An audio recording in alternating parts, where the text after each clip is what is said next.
Alrighty, here we go. Happy Monday. Hope everybody had a great weekend. Monday, as always, state of the market update. We bring to you what the experts says. Obviously, looking into 2021, right behind the corner, we've got Erica Long joining me. Erica, how are you? I'm good. How are you? Fantastic. Super excited about hearing about that index that you prepped for us. How was your first weekend in real estate? It was exciting. It was really fun. I love checking out all the inventory uh, that we can check. This weekend it's a lot of open houses this weekend. You've A seen lot. plenty of homes. So how many homes have you seen on your first weekend?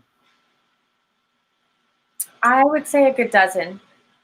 Not bad. Not bad. Mhm. First weekend in real estate seeing a dozen homes. That's a good start. Mhm. That's a good start. So without any further ado, Humera preps these beautiful slides for us. Humera, let's go ahead and share the first slide, which Erica will tell us about. All right. So this is the Housing Market Recovery Index. This is nationwide from Realty.com, I believe. So Realtor. Realtor.com. Apologize. Realtor.com. So nationwide. This isn't Queens. This isn't just New York. This is nationwide. And so you'll see that in March we were going up, but COVID hit, and then we were at 106, dropped down to 83. Um, and it's been slowly coming up, and we have demand. The four components are demand, supply, price, and time on the market. So demand, how much is there? How much is out on the market right now? Or how many people want to buy? Sorry, demand is how many people want to buy out there. And then we have the supply, and then that's where we're like, this is what is out on the market at this time. Price is price, whatever neighborhood you go to, they have a certain price index. And then we have time on the market. So the longer on the market, you'll see the prices drop, but some of them are just getting swooped up. Uh, and that's the housing market recovery index. We're at 112, and it's a good place to be. Yeah, I agree. It's pretty amazing to see that before COVID we were trading about 1.65, right? Then the COVID hit, and we were as low as 83.1, which is understandable. But at the moment, we're actually trading up more than before COVID. Like we see a record-breaking purchase applications.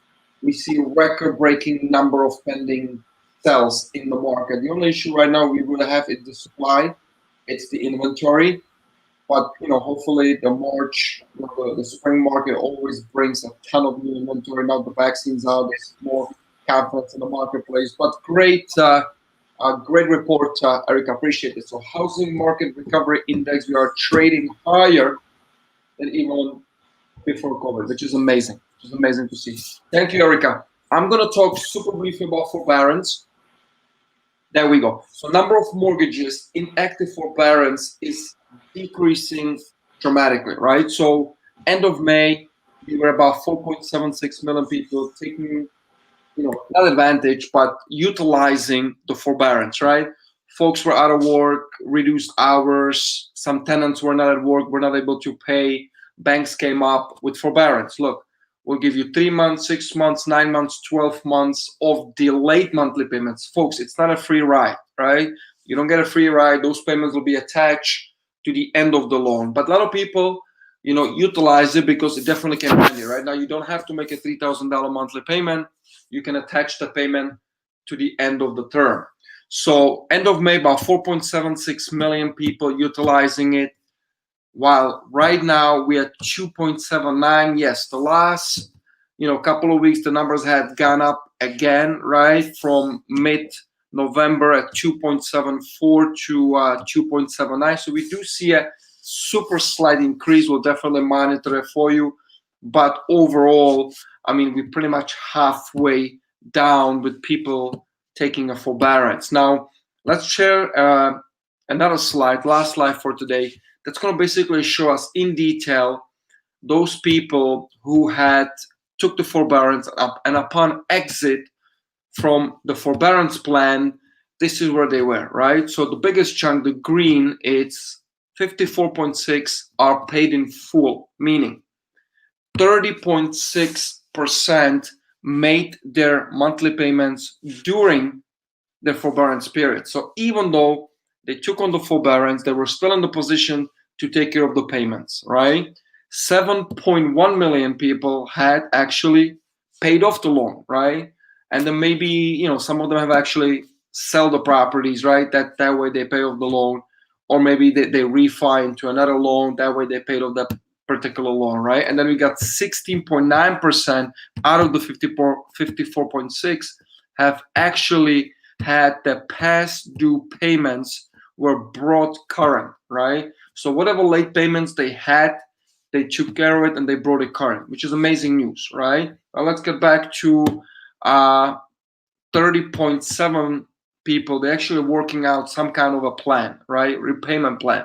While 23.9, they still in the loan deferral. So they have some, you know, agreements with the banks to still defer the loan. And 6.8 people actually modifying the loan, right? We all know since COVID hit, the rates had gone down drastically. I think we were trading somewhere in mid 3% before COVID, be about 2.625. So it just made sense for a lot of folks to actually modify their loans, right? Lower your interest rate, therefore lower your monthly payment. Now the red, that's always a tough color to look at. 14.7 are still in trouble, while 12.8 out of the 14.7, there is no loss mitigation plan, and 1.9, it's a possibility of a short sale or deed in lieu or some kind of a repayment plan, right? So that group, that particular group of 15% are the highest risk of a possible foreclosure. They won't be able to get back to work. They won't be able to pay their mortgage. They won't be able to, refinance or to be able to salvage their loan. So here you guys have it in a nutshell, right? So great news. Forbearance are pretty much 50% down since end of May. We obviously continue to monitor it for you. Erica, anything you want to add to this? I think you muted. Can't hear you. Humera, can you unmute Erica? Sorry. There was a car honking earlier, so I didn't want that to over. So no, I think it's looking great. People are being able to keep up with their homes, and the lower the forbearance, the better. But I just see it getting better and better. Bottom line, all great news again, right? Index is up. People are buying. People are refinancing. People are, going into purchases. Record-breaking of pending sales. Forbearance is going down, so that's definitely good stuff. Really positive information going into 2021. Erica, thank you so much for accompanying me over here. We'll see you guys today for this week's deals. Enjoy the rest of the Monday evening. Later. Good night.